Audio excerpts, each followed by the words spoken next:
حضرت شاہ فرید الدین صاحب عطار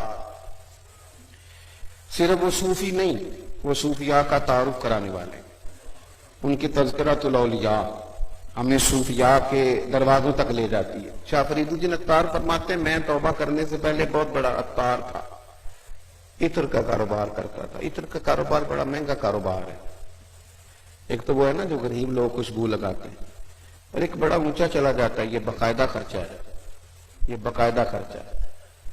عرب شریف میں اللہ تعالی ہم سب کو موقع عطا فرمائے تو جہاں سنار کی دکان ہوتی ہے نا، اس کے ساتھ خوشبو والی دکان ہوتی ہے، یعنی جتنا کرایہ وہ دیتا ہے اتنا یہ دیتا ہے، اتنا مہنگا کام ہے۔ فرماتا ہے بڑی مہنگی مہنگی بوتلیں خوشبو کی میں نے سجائی ہوئی، اور بڑا بہترین میں بھی آفس بنا کے ٹیبل بنا کے سجا کے بیٹھا کرتا تھا، اور میری بھی ایک دنیا تھی، مال آ رہا ہے جا رہا ہے، اور جناب پیسے آ رہے ہیں جا رہے ہیں، ایک پوری کائنات تھی، دنیا تھی، چل رہا تھا نظام۔ اچانک اللہ کو منظور ہوا کہ میرا رجوع رب کی طرف ہو۔ وہ جب یہ بہت سارے لوگ کہتے ہیں میں نے محنت کی تو میں نے فلاں کیا، نہیں، محنت بڑی تھوڑی سی ہوتی ہے، رب خود ہی سارے اسباب پیدا کرتا ہے۔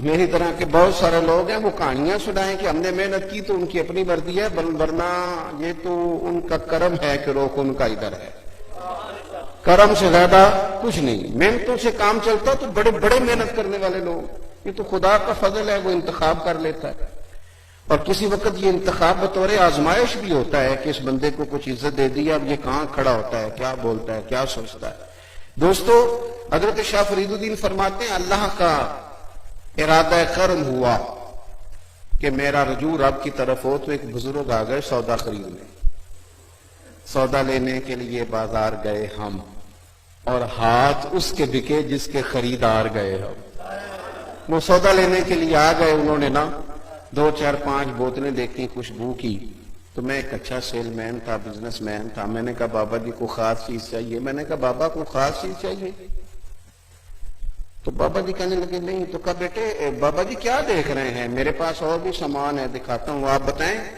تو بزرگ فرمانے لگے پتر میں تو یہ دیکھ رہا ہوں کہ تیری جان بڑی مشکل سے نکلے گی۔ میں نے کہا جی اس کی کیا وجہ ہے جی؟ کہنے لگے پتر تو نے مال ہی بڑا جمع کیا ہوا ہے، مرنے لگے گا کبھی یہ والی شیشی یاد آئے گی، کبھی یہ والی یاد آئے گی، کبھی وہ والی، سادہ نہ کر لیں، کبھی لاہور والا پلاٹ، کبھی اسلام آباد والا، کبھی کراچی والا، کبھی کوئی، کبھی وہ حبیب بینک والا اکاؤنٹ یاد آئے گا، کبھی یو بی ہے، تو کیسے مرے گا اتنا کچھ چھوڑ کے؟ جتنی بندہ محنت کرے، اتنی سہولیات جمع کرے، ڈرائنگ روم میں پھر مر جائے۔ اسی لیے تو میرے بھائی لوگوں کا مسجد میں دل نہیں لگتا، انہوں نے اپنے حجرے میں اتنا کچھ جمع کر لیا گھر کے اندر، تو وہ کیسے چھوڑ کے جائیں؟ وہ تو بھاگتے ہیں، دوبارہ دوڑتے ہیں گھروں کے اندر۔ فرماتے ہیں تو نہیں مرے گا، بڑا مشکل ہو جائے گا، یہ اتنی چیزیں چھوڑ کے کیسے مرے گا؟ تو کہتے میں دنیا دار تھا، مجھے غصہ آیا، میں نے کہا بابا میری جان مشکل سے نکلے گی تو تیری کیسے نکلے گی؟ تو کہنے لگے پتر ادھر آ دکھاؤں۔ میں قریب گیا، بابا جی فرش پہ لیٹے، کلمہ پڑا، روح پرواز کر گئی، عرش فرشتے بانگا ملیاں، مکے پہ گیا شور، بلے شاہ آسان نہیں مرنا، تے گور پہ آ کوئی اور، تے نالے بارش شاہ وہ کدوں مر دے جنہ کیتیاں نیک کمائیاں نے، وہ کدوں مر دے؟ کہنے لگے اس طرح مر جائیں گے۔ دیکھیں نا غریب 500 سال پہلے امیروں سے جنت میں چلے جائیں گے، 500 سال، جہاں 1000 سال کا دن ہے وہاں 500 سال پہلے حضرت بلال جیسے لوگ اللہ اکبر یہ قیادت کریں گے، اور سب سے آگے آگے جنت میں۔ اور بھائیوں نظریاتی بنے، ہمارے بزرگوں نے ہمیں اللہ سے جوڑا ہے، جڑ جائیں رب رسول سے۔ یہ نہ اتنا زیادہ الجھاؤ دنیا داری کی سیاستیں، چکر، کہانیاں، سٹوریاں، آنے جانے، معاملات، اتنا نہیں۔ جتنا دنیا کو منانے کے لیے نکلتے ہو نا، اتنا 20 منٹ کبھی مصلے پہ بیٹھو نا، تو رب تو راضی ہو جائے تو لوگوں کے دلوں میں محبت پیدا کر دیا کرتا ہے، اللہ راضی ہو جائے۔ اپنی طبیعت نظریاتی بنائیں، سوچیں نظریاتی، ذہن بنائیں کہ جو میرے نصیب کا ہے وہ کہیں اور نہیں جائے گا، وہ میرے گھر آئے گا، کچھ چھین کے لے جا سکتا۔